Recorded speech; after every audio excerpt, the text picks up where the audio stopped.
Assalamualaikum warahmatullahi wabarakatuh. Perkenalkan, nama saya Atika Melusra, NIM F1C4 19023. Saya dari Prodi Biologi Fakultas Sains dan Teknologi Universitas Jambi. Di sini saya akan menjelaskan tentang famili Bromeliaceae, Musaceae, dan juga Canaceae dalam mata kuliah Sistematika Tumbuhan Tinggi. Yang pertama ada famili Bromeliaceae. Famili ini atau biasa disebut dengan nanas-nanasan merupakan herba epifit yang berbatang pendek, tetapi kadang juga xerofit yang terestrial. Daun tunggal tersebar meruncing, urat daun sejajar, tepi daun sering bergerigi, dan pada umumnya dilengkapi dengan sisi-sisi penyerap air. Kutikula sangat tebal serta pelepas sering melebar menampung air. Morfologi Bromeliaceae. Yang pertama ada akar. Akar bromelia yaitu berbentuk serabut, dan bagi bromelia jenis epifit akarnya berfungsi untuk menempelkan tubuh tanaman ke inangnya, baik kayu atau batu. 2. Batang. Bentuk batang yang pendek disebut juga caulescens atau tidak memiliki batang sama sekali disebut dengan acaulescens. 3. Daun. Bentuknya memanjang, langsing, dan tersusun roset. Biasanya ada beberapa motif pada daun seperti belang-belang, zigzag, dan bintik-bintik halus. Bagian ketiak daun bromelia dapat menampung air hujan. Kemudian ada bunga. Bunga tanaman bromelia memiliki bentuk yang unik, yaitu dengan tangkai tunggal dan muncul di tengah-tengah daun yang tersusun roset. Bentuk dari bunga bromelia ini yaitu radial dan bisa sedikit asimetris. Selanjutnya ada buah. Hasil dari penyerbukan bunga jantan dan betina tanaman bromelia akan memproduksi buah. Di dalam buah terdapat biji untuk perbanyakan tanaman bromelia secara generatif. 6. Sisik. Sisik pada bromelia menjadi salah satu adaptasi fisiologis yang tidak dipunya oleh seluruh tanaman bromelia. Biasanya ditemukan pada seluruh permukaan daun bromelia, sebagian terdapat di buahnya. Untuk reproduksi Bromeliaceae ini, yang pertama ada secara seksual. Nah, secara seksual ini tentunya memiliki bunga yang umumnya hermaprodit dan juga memiliki mekanisme penarik serangga atau burung yang membantu dalam penyerbukan. Kemudian yang kedua ada aseksual. Aseksual ini dengan cara menanam anakan dari tanaman induk. Kemudian yang kedua merangsang pertunasan baru dari akar, dan yang terakhir dengan rekayasa genetik. Berikut merupakan spesies Bromeliaceae.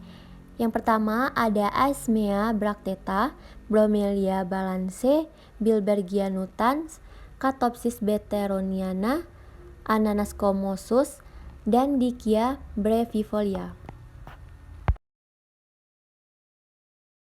Selanjutnya ada famili Musaceae. Famili Musaceae atau suku pisang-pisangan ini merupakan salah satu suku anggota tumbuhan berbunga. Menurut klasifikasi, suku ini termasuk ke dalam bangsa Zingiberales. Tanaman ini merupakan herba raksasa yang menyerupai pohon yang bersifat perennial atau tanaman tahunan. Nah, bagian basal daunnya tumpang tindih membentuk batang semu atau biasa disebut dengan pseudostem. Morfologi Musaceae. Yang pertama ada akar. Sistem perakaran yang berada pada tanaman pisang umumnya keluar dan tumbuh dari bongo atau korm. Bagian samping dan bagian bawah berakar serabut dan tidak memiliki akar tunggang. 2. Batang. Perawakan tinggi tegap, batang besar menyerupai kormus. Batang pisang dibedakan menjadi dua macam, yaitu batang asli yang disebut bongo dan batang semu atau juga batang palsu. 3. Daun. Bentuk daun pisang pada umumnya panjang, lonjong dengan lebar yang tidak sama. Bagian ujung daun tumpul dan tepinya tersusun rata. 4. Bunga. Bunga pisang atau yang sering disebut dengan jantung pisang keluar dari ujung batang. Susunan bunga tersusun atas daun-daun pelindung yang saling menutupi, dan bunga-bunganya terletak pada tiap ketiak di antara daun pelindung dan membentuk sisir. 5. Buah. Buah pisang tersusun dalam tandan, tiap tandan terdiri atas beberapa sisir dan tiap sisir terdapat 6-22 buah pisang, tergantung varietasnya. Untuk reproduksi Musaceae ini yaitu ada tunas. Tunas merupakan bagian dari tumbuhan yang baru tumbuh dari kuncup yang berada di atas tanah. Biasanya tunas ini tumbuh dari batang yang terdapat di dalam tanah.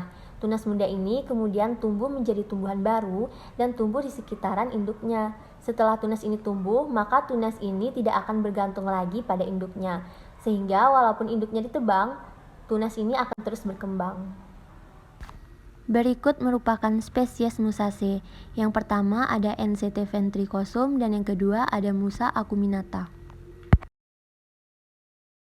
Selanjutnya ada famili Canaceae. Famili Canaceae atau suku kana-kanaan ini merupakan salah satu dari suku anggota tumbuhan berbunga. Nah, anggotanya ada yang menjadi tanaman hias populer, yaitu Kana indica atau biasa disebut dengan kana hias, dan ada pula yang rimpangnya dimakan orang, yaitu ganyong atau Kana edulis. Morfologi Canaceae. Tanaman kana memiliki jenis bunga majemuk tak berbatas dengan tipe bunga bulir spisa atau tandan racemus. Bunga memiliki warna yang mencolok, bersifat biseksual dan asimetris. Untuk reproduksi Canaceae dapat berkembang biak secara generatif melalui biji maupun secara vegetatif. Perbanyakan vegetatif dilakukan melalui pengambilan tunas atau anakan dari rumpun induk dan geragih atau potongan rimpang. Saat ini, untuk memperbanyak bibit tanaman kana telah dapat dilakukan secara in vitro atau melalui teknik kultur jaringan. Berikut merupakan spesies dari Canaceae. Yang pertama ada Kana indica, Kana edulis, dan Kana glauca. Sekian penjelasan dari saya mengenai famili Bromeliaceae, Musaceae dan juga Canaceae.